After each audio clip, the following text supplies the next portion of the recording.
Več težav za priljubljenega opivneža Clavicularia. Po poročanju naj bi bil zdaj kazensko obtožen v zvezi z domnevnim streljanjem na, kot kaže, mrtvega aligatorja. Resna obtožba, nenavadna zgodba. Razčlenili bomo ta primer, kako se to ujema z njegovimi drugimi nedavnimi domnevnimi incidenti in kaj lahko predvidimo, da se bo zgodilo. Dobrodošli v oddaji Sidebar, ki jo predstavlja Law and Crime. Sem Jesse Weber. Torej, medtem ko to gledate in nas spremljate tukaj na Law and Crime, ter vas zanima ustvarjanje vsebin ali objavljate stvari na družbenih omrežjih, se morda sprašujete, kako nam uspe tako hitro objaviti vse te posnetke o teh hitro razvijajočih se zgodbah. No, uporabljamo nekaj, kar se imenuje Opus Clip. To je vsevenem AI urejevalnik, ki zelo olajša rezanje, ustvarjanje in nalaganje videoposnetkov na katerokoli platformo s pomočjo umetne inteligence. Opus Clip ustvari B-roll posnetke, ponovno uokviri posnetke in celo očisti zvok. Spet, zelo enostavno. Samo obiščete opus.pro, poševnica Sidebar. Prijavite se, naložite posnetek in v nekaj minutah boste imeli popolnoma urejene izseke, pripravljene za TikTok, kratke videe, Reels. Opus Clip je res vaša enotna rešitev. In imeti orodje, kot je Opus Clip, pomeni, da vam naši producenti lahko takoj priskrbijo viralne posodobitve iz sodne dvorane. To je najmočnejše orodje za deljenje idej in profesionalno urejanje. Zato pojdite na opus.pro, poševnica Sidebar, da dobite en teden brezplačno in nato 50% popusta. Torej, Clavicular je spet v središču pozornosti iz povsem napačnih razlogov. Pravkar smo posneli še eno epizodo. Imeli smo nedavno epizodo, kjer smo podrobno raziskali, kako ta zelo priljubljen video izgleda. Vplivnež, obseden z videzom, je bil tožen s strani ženske vplivnice zaradi obtožb o spolnem odnosu brez privolitve in nepravilnemu vbrizgavanju zdravila v njen obraz. Celotno epizodo si lahko ogledate na YouTube strani Law and Crime, če vas to zanima. Zdaj pa kaže, da je bil kazensko obtožen zaradi povsem drugega incidenta. Poročajo, da je Clavicular s pravim imenom Braden Peters v Floridi obtožen nezakonitega streljanja s strelnim orožjem na javnem kraju ali stanovanjskem posestvu. To je na primer zapisano v sodnih dokumentih, ki jih je pridobil NBC Miami. Zdi se, da je to povezano z neposrednim prenosom, kjer sta Clavicular in dva njegova sodelavca obtožena, da sta streljala s pištolo na to, kar naj bi bil in je bilo opisano kot mrtvi aligator. To naj bi se zgodilo v območju za upravljanje divjadi Francis S. Taylor Everglades na tem pristanišču za čolne približno 26. marca. Mimogrede, zaradi pravil YouTuba ne moremo pokazati dejanskega videoposnetka ali videoposnetkov, lahko pa vam pokažemo nekaj posnetkov zaslona. Zdaj so bili 20-letni Clavicular in še dve drugi spletni osebnosti obtoženi. Torej, Andrew Morales, star 22 let, znan pod svojim vplivnim imenom kot Cuban Tarzan, in tudi 26-letni Yabdil Anabal Torres oziroma Baby Alien. Mimogrede, posebna obtožba ne navaja, da bi on ali njegovi kolegi fizično poškodovali aligatorja. Vendar pa to sledi izjavi Floridske komisije za ribe in divjad iz marca, ki je dejala, citiram, da so seznanjeni z videoposnetkom, ki prikazuje posameznike v Everglades na čolnu z zračnim propelerjem, ki očitno streljajo s strelnim orožjem na aligatorja. In očitno so začeli svojo lastno preiskavo. Po našem razumevanju je po floridski zakonodaji nezakonito ubiti ali poskušati poškodovati aligatorja brez dovoljenja komisije. Vsaka zgodba ima dve plati, kajne? O tem bomo govorili še nekoliko več. Pravna ekipa Clavicularja je stopila v javnost. Torej, njegova odvetnika, Stephen Kramer in Jeffrey Neiman, sta podala izjavo, v kateri piše, citiram, naš klient je bil pozvan, da se zglasi zaradi prekrška, ki izhaja iz sledenja navodilom licenciranega vodnika čolna z zračnim propelerjem. Zanašal se je na ta navodila. Nobena žival ali oseba ni bila poškodovana. Prepričani smo, da bodo ljudje, ko bodo razumeli celotno sliko, videli to, kar v resnici je. Zanimivo, kaj ne? Torej gre tako za pravno obrambo, kot tudi za PR obrambo, saj to očitno vzbuja veliko pozornosti. Lahko bi rekli, da to na nek način škoduje njegovemu ugledu. Torej sta tu dve plati. In to pogosto vidimo pri javnih osebnostih, ki so obtožene kaznivega dejanja. Odvetnik Moralesa, Richard L. Cooper, je prav tako izdal izjavo, v kateri je dejal, citiram, pozivamo javnost, naj ne prehiteva z obsodbami. Pomembno je, da ni nobene obtožbe, da bi bila katerakoli žival poškodovana in razpoložljivi dokazi ne podpirajo senzacionalistične zgodbe, ki kroži po spletu. Moj klient se je zanašal na informacije in navodila pristojnih oseb ter ni imel kaznivih namenov. Zdaj so vsi razpisani na predobravnavni narok 20. maja in bomo videli, ali bo šlo tam naprej. Ampak ne pozabite, to prihaja v ključnem trenutku za gospoda Petersa, klavikularja. To sledi po nizu domnevno nesrečnih dogodkov in naslovov, kaj ne? Klavikular, ki si je pridobil kar nekaj privržencev. Po podatkih Instagrama naj bi imel skoraj 600 tisoč sledilcev, več kot 145 tisoč na X, skoraj 940 tisoč, na TikToku več kot 338 tisoč, na pretočni platformi Kik.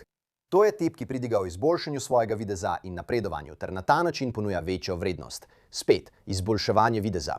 Ne samo, da ga je doletela tožba, ki sem jo omenil prej, ampak se sooča tudi z drugimi obtožbami na Floridi.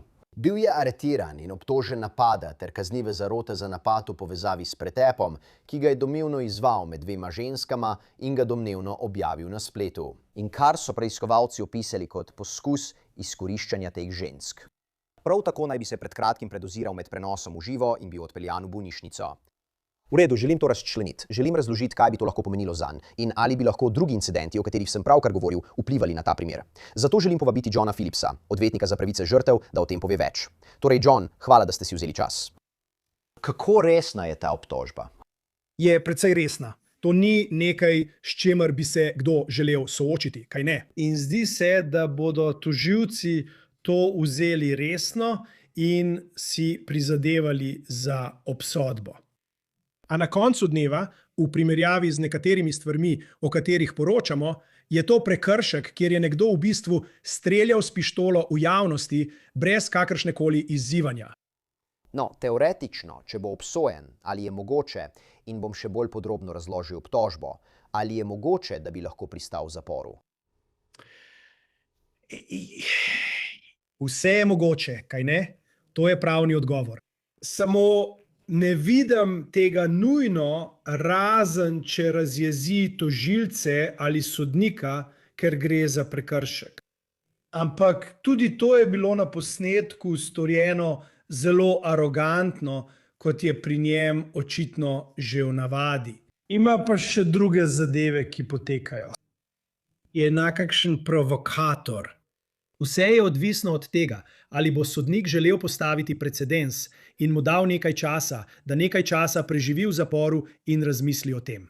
Preden se lotim obtožb, ne glede na to, česar je obtožen na spletu ali karkoli že so drugi primeri. Ali če je sporen, ali če je provokator, to nujno ne bo vplivalo na sodnikovo odločitev. Prav, da bi dali zgled, ker bodimo iskreni, kaj vidimo veliko na spletu? Vidimo, da mlajši ljudje počnejo vse te stvari, pridobivajo sledilce, zaradi tega so bili kritizirani. Ampak tudi, če ima sodnik osebno prepričanje, da to, kar on ustvarja, ni koristno za družbo in če je to pač sodnikovo mnenje, to ne bo vplivalo na kazen. Se nekoliko ne strinjam, ker zagotovo to ne bo vplivalo na to, ali sprejme sporazum o priznanju krivde, ali je obsojen, kaj ne? O tem odloča porota. Ampak ko pride do same izreka kazni, pomislite na to. Pomislite na značaj pri izreku kazni. Spet, to je majhna, obravnava za izrek kazni, vendar obstajajo tudi drugi dejavniki, ki vplivajo na izrek kazni glede značaja obtoženca. In spet nočem iz muhe delati slona. Nihče ni bil poškodovan, kaj ne? Očitno je bil aligator že mrtev. Vendar lahko to vzamete v obzir. Vpliv, ki ga bo to imelo na druge ljudi. In dober sodnik bi rekel, del moje naloge tukaj na tem sodniškem mestu je preprečevanje kriminala. In če te samo pustim, da odideš, kako sem preprečil kriminal? Pravzaprav spodbujam kriminal. Spodbujam druge, da gredo po tvojih stopinjah. Torej, gospod, dali vam bomo teden dni zapora. Mislim, da bi se tako to odvil, vendar je na Floridi to lahko odvisno od sodnikove presoje in končne odločitve o kazni. Dovolite mi, da preidem na samo zakonsko določbo in rad bi govoril o tem, kako bi to lahko dokazali. Torej, in popravite me, mislim, da je to pravi 790.15. Piše, razen kot je določeno v teh različnih pododstavkih. Kdorkoli namerno izstreli strelno orožje na kateremkoli javnem mestu ali na cestišču, katerekoli asfaltirane javne ceste, avtoceste ali ulice, kdorkoli namerno izstreli strelno orožje nad cestiščem katerekoli asfaltirane javne ceste, avtoceste ali ulice ali nad katerimikoli zasedenimi prostori, ali kdorkoli malomarno ali nepremišljeno izstreli strelno orožje na prostem, na kateremkoli zemljišču, ki se primarno uporablja kot stanovanjska lokacija ali je namenjeno izključno za stanovanjsko rabo, stori prekršek prve stopnje. Ta člen se ne uporablja za osebo, ki zakonito brani življenje ali premoženje ali opravlja uradne dolžnosti, ki zahtevajo uporabo strelnega orožja, ali za osebo, ki izstreli strelno orožje na javnih cestah ali zemljiščih. Izrecno odobreno za lov strani Komisije za ohranjanje rib in divjadi ali Floridske gozdarske službe. Kaj to pomeni za vas? Je to zelo enostavno dokazati? In vrnimo se k temu. Kako pomemben je ta domnevni video, ki to prikazuje, ali naj bi to prikazoval? Video je izjemno pomemben. In en stavek v tem videu je prav tako pomemben. In to je, ali lahko ustrelimo van, kaj ne? To kaže na namen. To kaže, da bom sprožil to pištolo ne zato, ker moram, ampak zato, ker hočem. In seveda, če ste na lovu z dovoljenjem, je to ena stvar. Toda pridobiti dovoljenje kapitana čolna, še posebej kapitana zračnega čolna, ne pomeni nič po zakonih Floride. Torej, pogovorimo se o tem. Videli ste odvetnika, videli ste izjavo odvetnika, kaj ne? Izjava odvetnika je bila, kot da se je zanašal na navodila tega človeka. To ni obramba. To ni obramba. Če imam šoferja v avtu in ga vprašam, ali lahko streljam s pištolo skozi okno, in on reče, seveda, zakaj pa ne? No, počakaj malo. Ali ni to? Drugače, kaj ne? Si na avtocesti. Moral bi vedeti bolje. Popolnoma drugače. Če si na tem določenem območju Floride, kjer niso bili vsi, in te peljejo tja na ta ogled in rečejo, ja, tam lahko streljaš, ali ni to malo drugače? Nepoznavanje zakona ni izgovor. In veš, to je bistvo celotnega primera. Je trditev, da lahko ustrelim van. Seveda, to je nekakšno dovoljenje, pa ni. In floridska zakonodaja je glede tega precej jasna, da sicer ne bi mogel dati soglasja za kršitev zakona. In povem ti še nekaj drugega. Veš, ljudje vejo, da sem zastopal Joeja Exotica in vstopil v svet Carol Baskin. In imel sem opravka z veliko tigri in z marsičem. Floridski urad za prostoživeče živali se ne šali. Oni so eni najstrožjih, Oklahoma je verjetno številka 1, kot smo izvedeli, ampak veš, državni in zvezni agenti za prostoživeče živali te stvari jemljejo zelo resno. In njihovi policisti bodo tisti, ki bodo razlagali, zakaj kapitan zračnega čolna ne more dati soglasja za uporabo strelnega orožja. Samo za svoje namene, da izstreliš kroglo vanjo v mrtvo žival. Ali lahko, če je obtožen tega in pravi, da se je zanašal, vloži tožbo? Mislim, vsak lahko vloži tožbo, ampak ali bi imel utemeljen zahtevek proti kapitanu čolna z zračnim propelerjem podjetju tam? Veš, kaj mislim? Vem, kaj misliš, in če bi poklical, bi ga sprejel. Tako nekako gledam na to. In veš, rad imam primere s slavnimi osebami tu in tam. Mislim, da ne, ker gre za lažno aretacijo, zlonamerni pregon, malomarno svetovanje, ki je pripeljalo do moje aretacije in pregona. Za kakšno odškodnino na koncu povračilo tvojih odvetniških stroškov? In ja, škoda njegovemu ugledu. Ne vem. Nismo edini, ki o tem poročamo. To je skoraj povsod. Tako je. Mislim, da je celo New York Times to objavil. Samo jasno, veš, Law and Crime je vodilni na tem področju v Ameriki. No. Hvala za pravno mnenje, ampak New York Times. Ampak jaz samo, mislim, lahko tožiš za karkoli in zagotovo lahko pošlješ opomin pred tožbo, ampak imam občutek, da to ne bo šlo prav daleč. In mislim, da to tudi ne ustreza njegovemu slogu. Veš, vložitev tožbe ni ravno v slogu lux maxinga. Veš, Želel bi jo dobiti. Želel bi si reči, uspelo mi je. Na koncu mi sploh ni bilo treba v zapor. Mislim, da v praksi tega ne bi storil, ampak če bi poklical, bi se oglasil in razmislil o tem. Poglej, njegovi odvetniki in odvetniki te druge osebe so izdali izjave, kot da se bodo borili proti temu. Torej praviš, da morda ne gre za izboljševanje videza, ampak poskušaš reči, da nisem naredil nič narobe. Kam misliš, da to vodi? Misliš, da bodo šli naprej proti sojenju in pripravili obrambo? In kakšna bi bila ta obramba? Mislim, da boš moral sklicevati se na neko vrsto dovoljenja, ker video prikazuje kaznivo dejanje. In spet to je povezano z namenom in ponovno gledam svoje zapiske. Ali lahko van izpraznimo naboj? Preprosto ne vem, kako se iz tega izlečeš. Mislim, da sploh ni pomembno, ali je aligator mrtev ali živ, ker ne gre za ubijanje ali poškodovanje divjih živali. Gre samo za streljanje s strelnim orožjem tukaj. In na koncu mislim, da bodo tožilci dali ponudbo, ki je ne bo mogel zavrniti, naj naredi donacijo za katerikoli namen ali samo naj gre mimo tega. Ampak trenutno je to vroča tema in je ne bodo spustili, dokler se o tem poroča. Torej, z drugimi besedami, praviš, da obstaja možnost, da bi lahko dosegli neko vrsto dogovora o priznanju krivde in morda sploh ne bi dobil zaporne kazni, ali pa veš pogojno kazen, morda veš družbeno koristno delo, globo. Kaj pa ostali primeri? Tiste druge, kot sem omenil, veš, tožbo daš na stran, ampak tiste druge obtožbe za lažja kazniva dejanja, s katerimi se sooča, ali lahko to kakorkoli vpliva na ta primer? Ja, gledam to. Videti je, da je bil nalog za prijetje zaradi napada iz Osijol že aktiven. Domnevno naj bi on sprožil ta pretep med dvema ženskama in ga posnel. Prav. In to je tako. Imam 14-letnika, 11-letnika in 8-letnika. Tako da sem mal na obrobju tega, poznam te 6- in 7-letnike tega sveta, veš, ampak jaz nisem posebej navdušen nad tem tipom. Veš, bolj sem za obdobje Steva Oja in Joeja Exotica, glede na njegova leta, mogoče. Ampak kadarkoli si nepremišljen posameznik, tudi če je to zaradi ogledov, bodo tožilci in policisti, ki te nočejo, ter vladni agenti, ki te nočejo v svojem mestu in menijo, da morajo postaviti standard.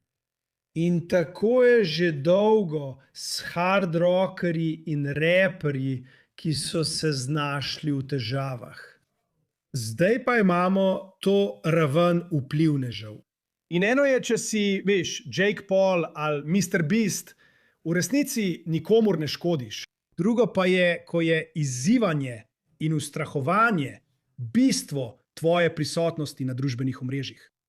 Verjetno bi temu oporekal in rekel, da poskuša ljudem pomagati, ampak jaz nisem njegov odvetnik. Nisem njegov, ampak mislim, da bi rekel, da je poskušal pomagati ljudem. Naj te nekaj vprašam. Ali je mogoče, da bi lahko bile še kakšne druge obtožbe? Ker, veš, na začetku sem rekel, da to ni neposredno povezano z aligatorjem, kaj ne? Mislim, ali obstaja še kaj, za kar bi ga lahko obtožili v zvezi s tem domnevnim incidentom? Ena stvar, ki sem jo poskušal ugotoviti danes zjutraj, ko sem to gledal, je, veš, obtožujejo ga samo zaradi strelnega orožja na javnem prostoru. In verjamem, da je bilo to območje del zaščitenega parka, kaj ne? Mislim, da je bilo nekaj podobnega kot Everglades. In spraševal sem se, ali bi lahko obstajala strožja, zvezna ali državna obtožba, ker v bistvu streljaš strelnim orožjem v parku na državni zemlji. To je bilo danes zjutraj, ko sem dobesedno sedel na kazenskem sodišču v Jacksonvillu, okrožje Duval. Bral sem o tem in razmišljal, ali je tukaj kakšna hujša obtožba. Ampak FWC, Floridska komisija za divjad, je ponavadi precej agresivna.